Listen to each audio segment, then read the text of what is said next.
एक normal American family Connecticut के town सदिंगटन में ड्यू टू सम रीजंस एक न्यू घर की तलाश में थी। अपने बेटे फिलिप की बीमारी के कारण उन्हें बार बार यूकॉन हॉस्पिटल के चक्कर काटने पड़ते थे और उस हॉस्पिटल के लिए उनको बहुत लंबी राइड्स लेनी पड़ती थी, जिससे उनका टाइम और उनके बेटे फिलिप को इन लंबी राइड्स के कारण काफी सारी प्रॉब्लम्स को फेस करना पड़ता था। और उसके बाद वो लोग डिसाइड करते हैं कि वो उस हॉस्पिटल के नियर बाय एरिया में ही एक घर ले लेंगे, जिससे उन्हें बार बार इतनी लंबी राइड्स ना करनी पड़े। और तभी उन्हें उनकी फैमिली के लिए एक परफेक्ट फिटेड हाउस मिलता है, हाउस नंबर 28, जो कि मेरिडन एवेन्यू स्ट्रीट में सिचुएटेड था। ये घर उन्हें बहुत ही लो प्राइस पर अवेलेबल हो रहा था और उस टाइम उन लोगों के लिए एक घर लेना मस्ट था। लो प्राइस और अपने बेटे फिलिप की हालत देखते हुए ये लोग उस घर में शिफ्ट होने का डिसाइड करते हैं। लेकिन जिस चीज को ये फैमिली लक मान रही थी, वो चीज इनका एक बहुत ही ट्रॉमेटिक एक्सपीरियंस बन गया, क्योंकि जिस घर में ये लोग शिफ्ट होने वाले थे वो घर इनके लिए एक हॉन्टिंग एक्सपीरियंस लेके बैठा था, जैसा उन्होंने सपने में भी नहीं सोचा होगा। ये घर इतना ज्यादा हॉन्टेड था, यहाँ पे इतनी ज्यादा पैरानॉर्मल चीजें हुई कि जब वो फैमिली उस घर से निकलकर ये सब चीजें शेयर करती है, ये सब चीजें बाहर मीडिया में बताती है, तो सब दहशत में चले जाते हैं। इस रियल इंसिडेंट से इंस्पायर होकर हॉलीवुड में एक मूवी भी बनी थी जिसका नाम था द हॉन्टिंग इन कनेक्टिकट। ये मूवी इतनी ज्यादा पॉपुलैरिटी गेन करती है कि प्रोबेबली सबने ये मूवी एक बार जरूर ही देखी होगी। इस मूवी ने वर्ल्ड वाइड $77 मिलियन कमाए थे। ये स्टोरी है स्नेडिकर फैमिली की। उस घर में उन्होंने इतनी क्रीपी और पैरानॉर्मल चीजें एक्सपीरियंस करी जिनको बयां कर पाना भी मुश्किल। ये स्टोरी है एक ऐसे घर की जो कि एक नॉर्मल डिसेंट घर नहीं था, बल्कि उसके पीछे एक ऐसी मिस्ट्री चलती आ रही थी जो कि इंसान सोच भी नहीं सकता। ये घर इतना ज्यादा पैरानॉर्मल चीजों से भरा हुआ था, ये केस इतना ज्यादा क्रीपी था कि इस केस में the most famous paranormal investigators Ed and Lorraine भी इन्वॉल्व थे। कि इतने साल हो जाने के बावजूद भी आज तक इसके बारे में पूरा सच नहीं पता लग पाया है। कोई नहीं समझ पाया था कि क्या स्नेडिकर फैमिली ने जो उन्हें बताया वो सच था या फिर महज बस एक मजाक था। उन्होंने ये सब बस पॉपुलैरिटी गेन करने के लिए किया। आज भी इस हॉन्टेड हाउस के ऊपर इतनी ज्यादा आर्ग्यूमेंट्स एग्जिस्ट करती है कि कुछ भी सच इसका सामने नहीं आ पाता है। Excellent hall stairway that went up to the second apartment.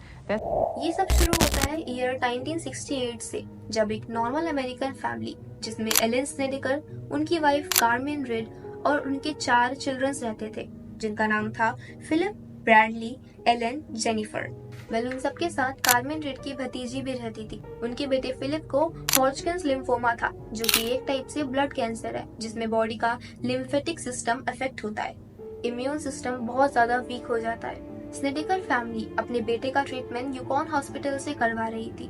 अब ये हॉस्पिटल उनके घर से काफी डिस्टेंस पर पड़ता था, जिसके कारण उन्हें बहुत ही ज्यादा लंबी राइड्स लेनी पड़ती थी। तो उन्होंने डिसाइड किया कि वो उसके नियर बाय एरिया में ही शिफ्ट हो जाएंगे। एंड सरप्राइजिंगली उन्हें एक घर मिलता है जो कि बहुत लो प्राइस पर अवेलेबल था।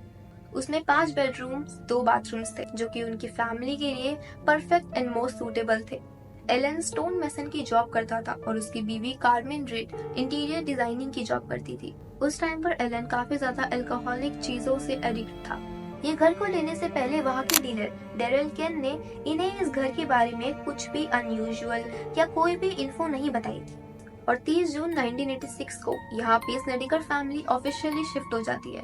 और जैसे हर सिबलिंग्स लड़ते हैं, उसी तरह फिलिप और उनके सिबलिंग्स ने लड़के छोटी मोटी आर्ग्यूमेंट्स के बाद अपना अपना डिजायर्ड रूम में सामान फिक्स कर लिया।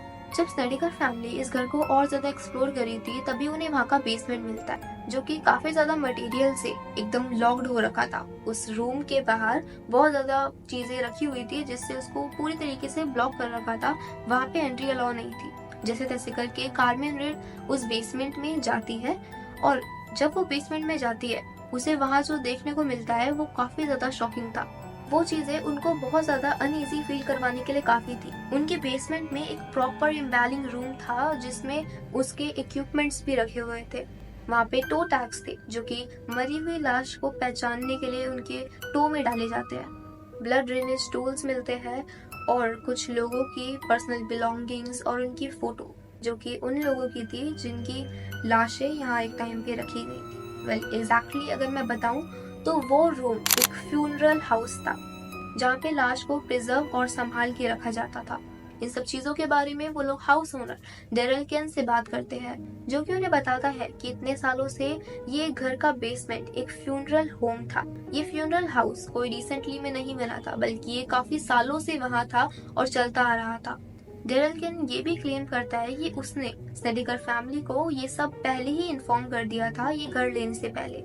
उस पूरे घर में बाकी सब कुछ ठीक था एक्सेप्ट दैट बेसमेंट। बाकी पूरा घर वो एकदम कम्प्लीटली टोटल नॉर्मल था, और इसी चीज को ये लोग इग्नोर करते हैं कि वो बस एक फ्यूनरल हाउस था, एंड सिंस उनके लिए अभी ये घर में रहना जरूरी था, तो वो लोग इस फैक्ट को इग्नोर करते हुए एकदम नॉर्मल एक फैमिली की तरह वहाँ स्टे करते हैं। और यही उनकी सबसे बड़ी गलती बन जाती है, और इन सब चीजों की रियलाइजेशन होने में उन्हें ज्यादा टाइम नहीं लगता।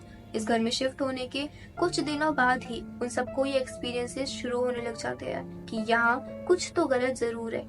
इस घर में शिफ्ट होने के महज कुछ टाइम बाद ही उन्हें रियलाइज होता है कि उनका बड़ा बेटा फिलिप की बिहेवियर में काफी ज्यादा चेंजेस आ रहे हैं। वो बहुत ही ज्यादा रूड, एरोगेंट एंड काफी ज्यादा इंट्रोवर्ट टाइप का बनता जा रहा था, जबकि फिलिप का नेचर ऐसा बिल्कुल भी नहीं था। वो इतना ज्यादा एग्रेसिव होता जा रहा था कि वो अपने सिबलिंग्स तक को मारने और टॉर्चर करने लगा था। वो धीरे धीरे अपने आप को सारे लोगों से दूर करता जा रहा था। स्टार्टिंग में ये लोग इस फैक्ट को इग्नोर करते हैं कि शायद फिलिप अभी टीनेज की एज में आ रहा है, तो मे बी ये सारे चेंजेस नॉर्मल है। लेकिन धीरे धीरे उन्हें रियलाइज होता है कि ये नॉर्मल नहीं था, क्योंकि धीरे धीरे वो एग्रेशन इतना ज्यादा पीक पर आ चुका था कि उनको अफेक्शन लेना जरूरी हो गया था। जब ये लोग इस घर में शिफ्ट हो रहे थे तो फिलिप और ब्रैडली में बहुत ज्यादा लड़ाई हुई थी बेसमेंट का रूम लेने के लिए, क्योंकि बेसमेंट जो था वो बाकी रूम से कंपैरिजन में ह्यूज था। वो अपना ज्यादातर टाइम बेसमेंट में ही गुजारता था, जो कि एक टाइम पे फ्यूनरल हाउस था, जो कि शायद एक चीज की एक्सप्लेनेशन है कि क्यों स्पिरिट्स ने मोस्टली फिलिप को टारगेट किया। एक बार तो फिलिप ने अपने सिबलिंग को चेस्ट में बंद करके वो वहां से भाग गया था, और एक बार अपने सिबलिंग को गरनी से बांध के इतनी जोर की घुमाया जब तक उसने उसको छोड़ने के लिए भीख नहीं मांगी। उसका एग्रेशन एक बार इतनी पीक पर आ गया था कि उसने टैमी पर एक बहुत ही डेंजरस अटैक किया, जिसकी वजह से उसके पेरेंट्स उसे तुरंत हॉस्पिटल में लेकर जाते हैं और वहां उसे 45 डेज का ट्रीटमेंट दिया जाता है। लेकिन हॉस्पिटल में उसने कुछ भी अनयूजुअल चीज नहीं की, जिस तरीके से वो घर पे करता था। जब उसे हॉस्पिटल लेकर जाया गया तो उसे पूछा गया कि आखिर ये सब चल क्या रहा है, आखिर ऐसा वो क्यों कर रहा है। तो फिलिप बताता है कि उसे बहुत ज्यादा आवाजें सुनाई देती है। उसे आवाजें सुनाई देती है कुछ अलग अलग चीजों की, कुछ ऐसे इंसानों की जो कि वहाँ है भी नहीं। फिलिप बताता है कि उसे एक आदमी दिखता है जो कि काफी यंग है, उसकी ब्लैक हेयर है, इतने लंबे और घने बाल है कि वो उसकी हिप्स तक आ रहे हैं, जो कि डेली उसके कान में उसका नाम विस्पर करता है। उसे वो यंग मैन बहुत ज्यादा दिखता है, पूरे घर में बार बार दिखता है। डॉक्टर्स बताते हैं कि फिलिप को उस टाइम पे स्किज़ोफ्रेनिया था, लेकिन ये होना पॉसिबल नहीं था, क्योंकि जो उसे उसके कैंसर के लिए दवाइयां दी जा रही थी उसमें कोई भी ऐसी चीज नहीं थी जो कि उसे स्किज़ोफ्रेनिया का शिकार बना दे। ये सब चीजें होने के बाद वो लोग डिसाइड करते हैं कि वो लोग फिलिप को अपने साथ उस घर में और नहीं रखेंगे, बल्कि वो लोग फिलिप को अपने रिलेटिव्स के यहाँ भेज देते हैं, जहाँ पे फिलिप एकदम नॉर्मल बिहेव करता है जैसे कि वो हमेशा से करता आया था। No aggression, no irritation, Philip बिल्कुल नॉर्मल और ठीक हो चुका था।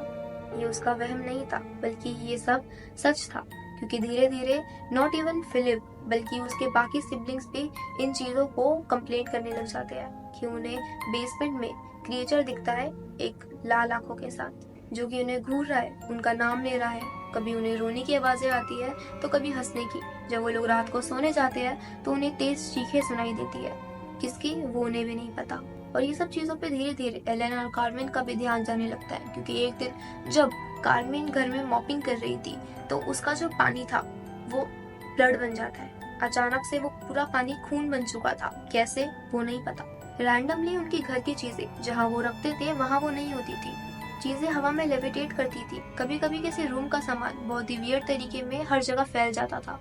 धीरे धीरे अचानक से वो लोग फील करते हैं कि उनके रूम्स में एक रॉटन फ्लेश की स्मेल बढ़ जाती थी और अपने आप ही चली भी जाती थी। उनके घर में जितनी भी क्लॉक्स थी वो कभी कभी एक ही टाइम पर आके सारी शट डाउन हो जाती थी। सारी की सारी घड़ियां एग्जैक्ट टाइम पे आके एक साथ रुक जाती थी, और ये बिल्कुल भी नॉर्मल नहीं है। कार्मेन ने बताया कि एक बार जब कार्मेन अपने बाथरूम में थी और एक बाथ ले रही थी, तभी अचानक से वहाँ का कर्टेन उसके गले में लपटने लगता है और उसे सफोकेट करने की कोशिश करता है। जैसे तैसे करके कार्मेन वहाँ से बच निकलती है, लेकिन वो चीज उसके लिए बहुत ज्यादा ट्रॉमेटाइजिंग थी। उन्हें अपने घर के वॉल्स, फ्लोर्स पर बहुत ज्यादा ब्लड स्टेन्स दिखने लग जाते हैं, जो कि कहाँ से अपीयर हुए कुछ नहीं पता। उनके वॉल्स, मिरर्स पे रैंडमली सैटेनिक चीजें, सैटेनिक सिंबल्स कार्व होने लगे थे। बहुत ही क्रीपी साइंस, सिंबल्स और वर्ड्स बनने लगे थे। ये सब उनके साथ क्यों हो रहा था और इन सब के पीछे का रीजन क्या था, वो लोग इस चीज को नहीं समझ पा रहे थे। एलन और कार्मेन बताते हैं कि वो जो स्पिरिट्स है वो उन सब के साथ फिजिकल होने का भी ट्राई करती है। फाइनली इन द एंड थक हार कर वो लोग इस केस के बारे में the most famous paranormal investigators Ed and Lorraine को इन्फॉर्म करते हैं। एडन लॉरेंट वहाँ के उन्हें उस घर के बारे में कुछ ऐसी चीजें बताते हैं जो कि उन्हें बहुत ज्यादा शॉक कर जाती है। वहाँ के कुछ ऐसे डिस्टर्बिंग फैक्ट्स बताते हैं जो कि बेहद डरावने थे। एडन लॉरेंट बताते हैं कि जिन बॉडीज को वहाँ रखा जाता था वो बॉडी सारी नेक्रोफिलिया की शिकार होती थी। उन डेड बॉडीज को बहुत ही गलत वे में यूज किया जाता था, जिसका गुस्सा वो लोग स्नेडिकर फैमिली पर निकाल रही थी। उस घर में एक स्पिरिट, एक सोल नहीं थी, बल्कि बहुत सारी स्पिरिट वहाँ स्नेडिकर फैमिली को परेशान कर रही थी। एडन लॉरेंट फाइनली डिसाइड करती है कि उस घर में वो लोग एक एक्सॉर्सिज्म करवाएंगे। तो एडन लॉरेंट एक प्रीस्ट के साथ मिलकर उस पूरे घर में एक एक्सॉर्सिज्म करवाते हैं और उस एक्सॉर्सिज्म के बाद वो घर में शांति आ जाती है। उस एक्सॉर्सिज्म के बाद स्नेडिकर फैमिली बताती है कि उन्हें कोई भी पैरानॉर्मल चीज एनकाउंटर नहीं करनी पड़ी। उनके साथ कुछ भी अनयूजुअल चीज नहीं हुई और सब कुछ बिल्कुल नॉर्मल हो चुका था। हालांकि महज 2 साल बाद ही वो लोग उस घर से शिफ्ट हो जाते हैं और कहीं और जाके रहने लग जाते हैं, लेकिन ये 2 साल उस घर में उनको एक ऐसी मेमोरी दे देते हैं जो कि बहुत डरावनी थी और शायद जिसे वो कभी भूल भी ना पाए। 2000 के बाद फाइनली ये फैमिली अपनी ये स्टोरी बाहर मीडिया में शेयर करती है और हमें उस घर की हॉन्टिंग्स के बारे में पता चलता है कि कैसे वहाँ सोल्स को परेशान किया गया था और कैसे उन सब का गुस्सा उन्होंने स्नेडिकर फैमिली पर निकालने की कोशिश की। उस घर में जितने भी ओनर्स उसके बाद आए उन सब ने कोई भी ऐसी चीज नहीं बताई जो कि उनके साथ घटी, या फिर एक कोई भी ऐसी चीज जो कि स्नेडिकर फैमिली ने फेस की थी उसके बाद कभी हुई। उस घर में जितनी भी पैरानॉर्मल चीजें हो रही थी वो सब उसके बाद रुक जाती है।